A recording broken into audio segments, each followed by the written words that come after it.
মহিলা যদি যে অভিযোগ করে যে এই পুরুষ আমার সাথে সম্পর্ক করেছে, আমার সম্মতি ছিল না, মহিলার আবেদনের উপর মামলা রুজু হবে।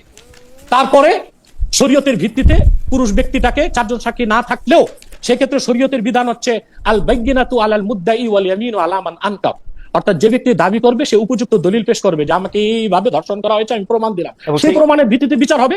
হাদিস থেকে ইসলামী শরিয়া আইন স্পষ্ট আনা হয়েছে আল বাইয়িনাতু আলাল মুদ্দাই ওয়াল ইয়ামিনু আলা মান আনকার, যে ধর্ষিতা সে উপযুক্ত প্রমাণ পেশ করবে যে আমি ধর্ষণের শিকার হয়েছি। সেটা কি পরবর্তীতে শরিয়া আদালতের দায়িত্ব, উপযুক্ত প্রমাণটা কি? ডিএনএ টেস্ট হতে পারে, ডিএনএ টেস্ট তো শরীয়ত নিষেধ করে না।